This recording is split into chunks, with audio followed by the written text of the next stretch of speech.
Deuxième actu, messieurs.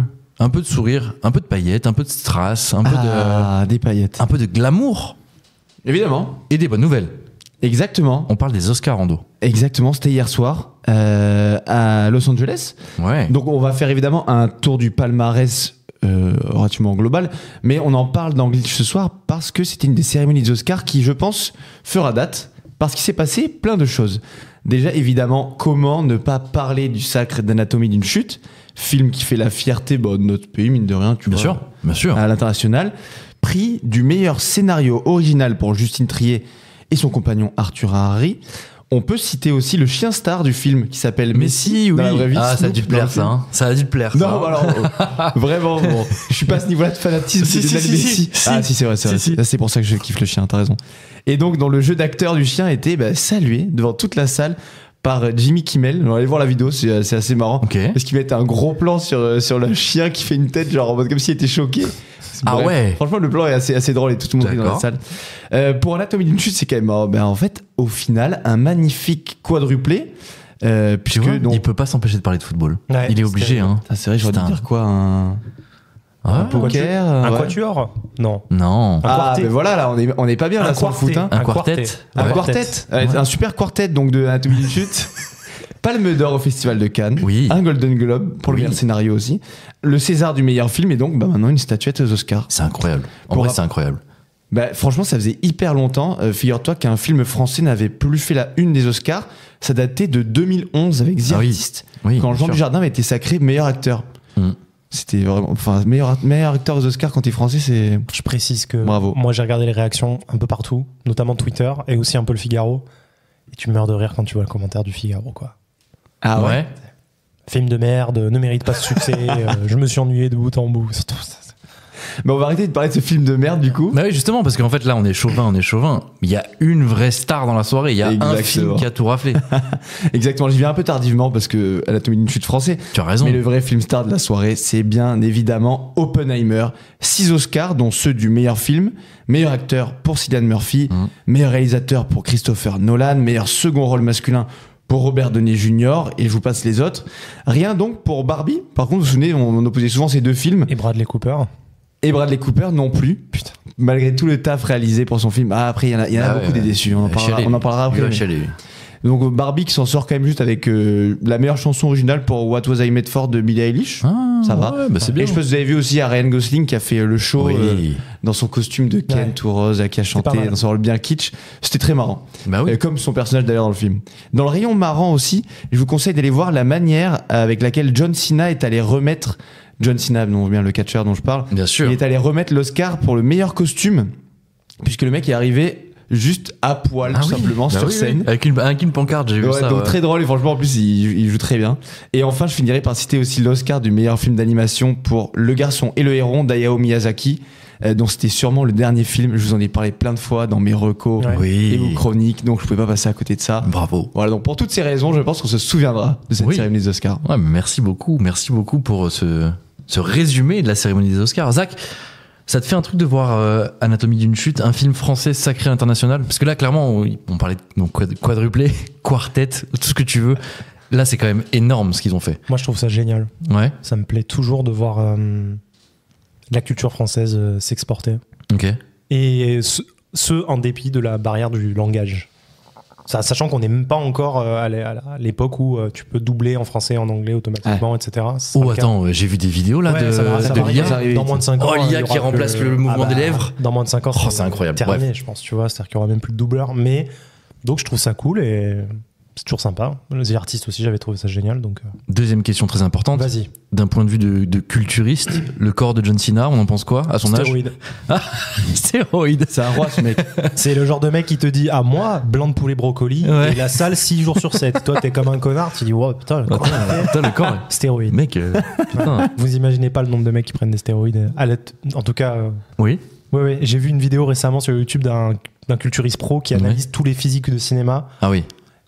En naturel, il y en a quasiment pas. Même Selon lui, en tout cas. Non, c'est des pros. Ils voient la croissance du mec en si peu de temps, en 6 mois. Ils disent tu t'as pas une prépa comme ça, avec des blancs de poulet et des brocolis, tu vois. Genre Thor, tu vois. Après, je me dis, les mecs ont besoin d'être tellement dans une forme parfaite en peu de temps, mine de rien, pour des commandes de films et tout, de tournage. Non, mais quand tu réalises que c'est la synthèse musculaire, prendre du muscle, et tu vois les mecs qui prennent des 20 kilos de muscle en un an, c'est biologiquement pas possible, tu vois. Donc, surtout sans prendre de masse grasse, tu vois. C'est-à-dire que les gars, ils prennent énormément de muscle, ils prennent pas de gras. Donc ça s'appelle les stéroïdes anabolisants. Ça n'enlève en rien que John Cena est une immense personnalité de cas de ma vie. Non, mais après il y en a, il l'avoue. Lui, je crois qu'il l'avoue, mais je sais pas. En réalité, t'es payé 60 millions pour un rôle. Elle est où la seringue, tu vois. Après, John Cena est surtout connu et reconnu pour être une immense star du catch. Ouais. C'est les émotions, ce mec. Mais dans le catch, et d'ailleurs Zac Efron pour le film Iron Claw, c'est là qu'il a basculé, quoi. Tu vois, la mâchoire et tout, il a pris la dose. C'était assez marrant d'ailleurs de voir que John Cena remet le prix du meilleur costume. John Cena, je sais pas si vous connaissez un peu c'est un mème, c'est une légende d'internet de dire qu'à chaque fois qu'il apparaît sur une photo, on le voit pas. Je sais pas si vous connaissez ça. Ah, je pas cette ref. Ah, tu connais pas? Non. En gros, à chaque fois qu'il est là, c'est comme s'il était invisible et les gens disent mais c'est qui? On voit rien. Tu connais pas ça? Ah non. Ah mec, c'est hyper drôle. Ah, mais c'est hyper connu, vous allez voir, enfin vous allez taper et en fait à chaque fois, on dit mais on voit rien sur la photo. Mais en fait, tu prends une photo avec qui on voit pas, tu vois, c'est toujours des trucs comme ça. C'est horrible. Et là, il y a énormément eu de tweets du coup qui prenaient la scène en photo ou l'écran de leur télé en photo, fait mais il y a qui sur scène là? Pourquoi il y a eu un blanc de 10 secondes, on comprend pas.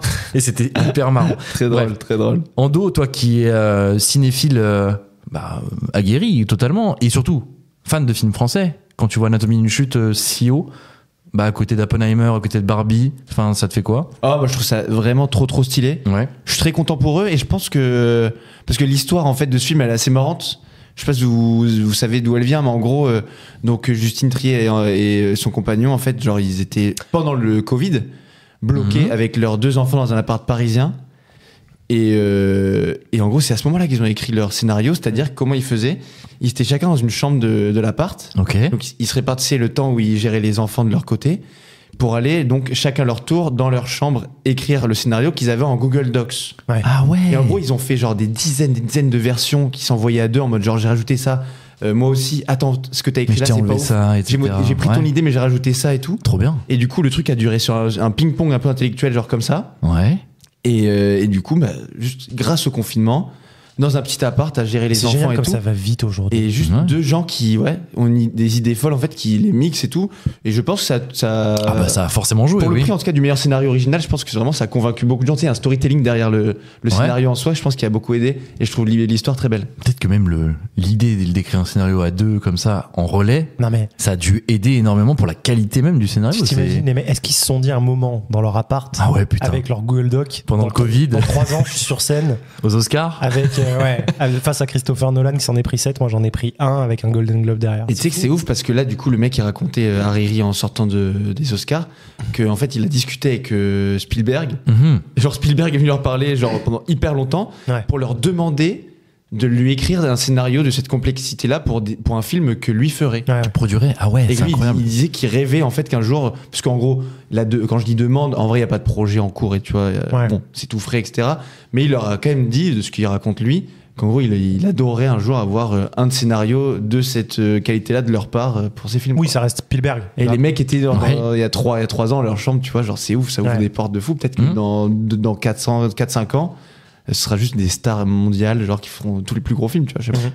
Quel constat on fait On avait dit, vous vous souvenez, les prix étaient un petit peu partagés entre Barbie et Oppenheimer quand on parlait des Golden Globes. Là, on voit vraiment que Oppenheimer est quand même bien devant. C'est quoi? On fait quoi comme constat? C'est les Oscars sont vraiment, c'est au mérite du film, c'est vraiment des puristes. Vous voyez ce que je veux dire? Qu'est-ce qu'on retient de ça?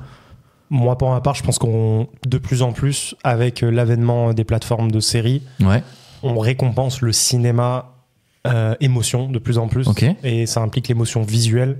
Je pense qu'aujourd'hui, n'importe qui a un écran au moins 1 mètre chez lui, qui peut payer 250 balles, il va avoir déjà une expérience chez lui. Donc, des mecs comme Nolan, ils ont été obligés de pousser l'expérience, et c'est vraiment des chercheurs maintenant en images, quoi. Oui, bien sûr. Où ils vont essayer vraiment de créer une expérience qui est tellement. Et là, Dune vient de confirmer ce que je dis. C'est Dune 2.